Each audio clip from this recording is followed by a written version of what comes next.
You walk down a sunlit Los Angeles street, palm trees swaying overhead, the air warm and filled with the hum of city life. The sidewalks are busy, laughter and conversation drifting from open cafes, and for a moment, it feels like anything is possible here. This is the California of dreams, wealth, opportunity, endless blue skies. Mansions line the hills, luxury cars glide past, and the promise of success seems to shimmer in the sunlight. But tucked in a doorway, someone huddles under a thin blanket, invisible to most, yet living just steps away from all that prosperity. A line of tents stretches along the sidewalk, a makeshift city within a city where hundreds find shelter each night beneath tarps and cardboard. This isn't a rare sight. It's become a permanent fixture, woven into the daily rhythm of the city, impossible to ignore yet often overlooked. The contrast is jarring, immense wealth beside deep poverty, as if two worlds exist side by side, but never truly meet. In San Francisco, a tech worker steps out of a gleaming office, passing someone sorting through a shopping cart, both heading in opposite directions but sharing the same city block. In Seattle, entire communities live under overpasses, just blocks from million-dollar homes, their lives unfolding in the shadows of prosperity. How can so much wealth and so much poverty exist side by side? The question lingers, echoing through every city street and neighborhood. This is a crisis at the heart of America's most prosperous places, a contradiction that challenges the very idea of progress. The American dream promises that hard work leads to success, that anyone can rise if they just try hard enough. But what happens when even a full-time job can't cover rent? When wages stagnate while housing costs soar and the gap grows wider every year? When a single crisis, a lost job, a medical bill, a rent hike, can push you onto the street with nowhere left to turn? The scale of homelessness here isn't about individual choices. It's a systemic failure, a reflection of policies and priorities that have left too many behind. Thousands sleep on the streets in the richest states in the nation, their dreams deferred, their futures uncertain, night after night. This is about housing, wages, and the structure of our economy. A web of issues that demands urgent attention and real solutions. It's a story we can't ignore. It's a challenge to our values, and a call to action for everyone who believes in justice and dignity. The shadow of homelessness stretches across the Golden State, and with each passing day, as more people slip through the cracks, it's growing darker and harder to look away. The numbers are staggering. Homelessness is rising fastest in America's wealthiest states. Despite their prosperity, these regions are seeing more and more people lose their homes each year, a trend that's both alarming and revealing. California, New York, Washington, Massachusetts, these are economic powerhouses driving innovation and growth, but they're also epicenters of a worsening crisis. The contrast between immense wealth and growing poverty is impossible to ignore. In California alone, tens of thousands sleep in cars, tents, or shelters every night. For many, the dream of a better life has turned into a daily struggle for survival. The state that's home to Hollywood's glitz and Silicon Valley's tech giants also leads the nation in homelessness. This isn't a coincidence. It's a symptom of deeper issues. Prosperity has made housing a commodity for the rich, not a right for all.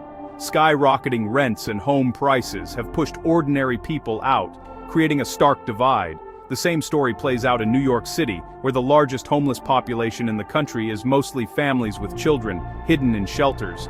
Many of these families are working but still can't afford a place to live. The promise of opportunity feels out of reach for many. Even with jobs, wages haven't kept up with the soaring cost of living, leaving people trapped in a cycle of instability. As these states get richer, the gap between wealthy and poor widens. The visible signs of affluence mask a growing undercurrent of hardship. Economic growth isn't lifting all boats, it's swamping many. For every new luxury development, more people are left behind, struggling to keep their heads above water. The more desirable a city becomes, the more expensive it gets. Rising demand drives prices higher, making it nearly impossible for low and middle-income residents to stay. And as prices rise, more people are pushed to the margins, left without a home. The safety net is stretched thin, and many fall through the cracks. This is the hidden cost of our economic boom. Behind the glossy surface, there's a growing crisis that affects entire communities. The crisis is not just visible, it's accelerating. Every year more people are forced onto the streets, and the problem becomes harder to ignore. And it's not going away on its own. Without bold action and real solutions, the rising tide of homelessness will continue to reshape even the most prosperous places in America. Why is this happening? The main driver: sky-high housing costs. In cities like San Francisco and New York, rent can swallow an entire paycheck. Affordable housing hasn't kept up with demand. Luxury condos rise, while low-income units disappear. Federal investment in affordable housing has dropped for decades, leaving a gap the private market won't fill. The result: fierce competition for too few affordable homes.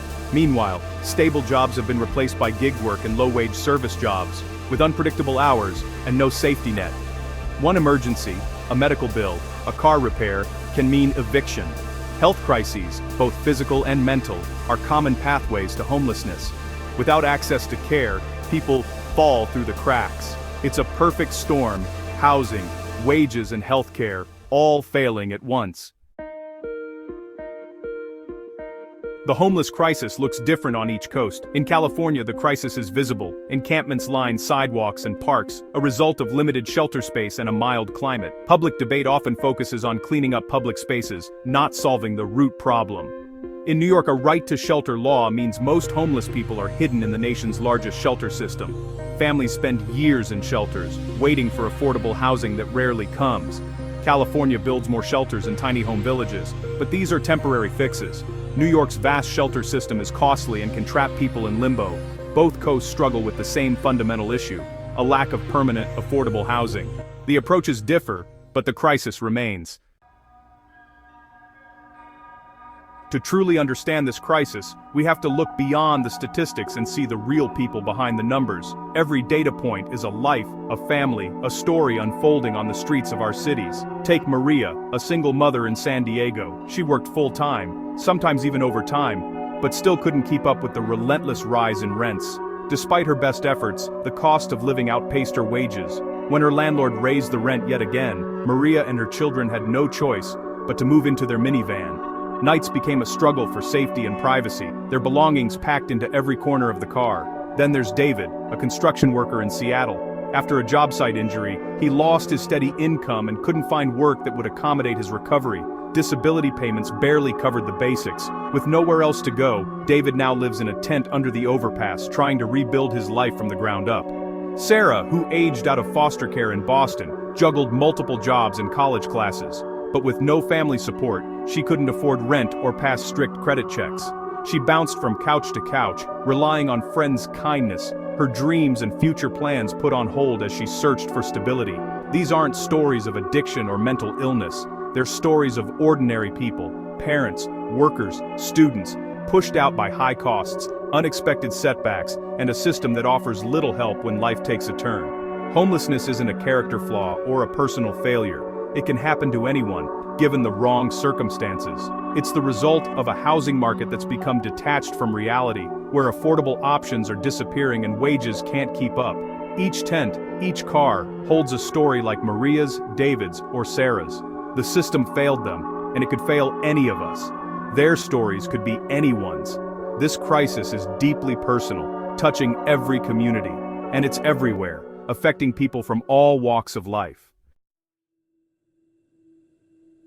Cities are trying to respond, but solutions are often temporary or incomplete. Tiny home villages offer privacy and dignity, but serve only a fraction of those in need and don't address the root problem. Housing vouchers like Section 8 are underfunded, waiting lists stretch for years, and landlords often refuse them. Some cities criminalize homelessness, making it illegal to sleep in public spaces. These laws punish poverty, creating barriers to housing and jobs. The most effective approach is housing first.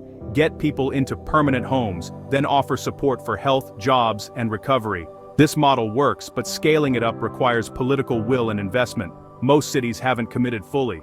The challenge isn't knowing what works, it's doing it at scale. Until then, the crisis continues. Good intentions aren't enough. We need real solutions. We stand at a crossroads. The tents in our richest cities reflect our values and our failures. Do we accept a reality where a full-time job can't keep you housed, where a medical bill can mean life on the street? Empathy is a start, but action is what matters. Learn about the policies that created this crisis: decades of disinvestment, stagnant wages, a shredded safety net. Reject the myths that blame individuals for systemic failures. On a personal level, see the humanity in everyone. Support local organizations. Treat people with dignity. But charity alone won't solve this. Demand more from leaders: tenant protections, affordable housing, living wages. This is our problem and our responsibility. We have the resources and the know-how. The question is, do we have the will? The choice is ours, every single day. Let's choose wisely.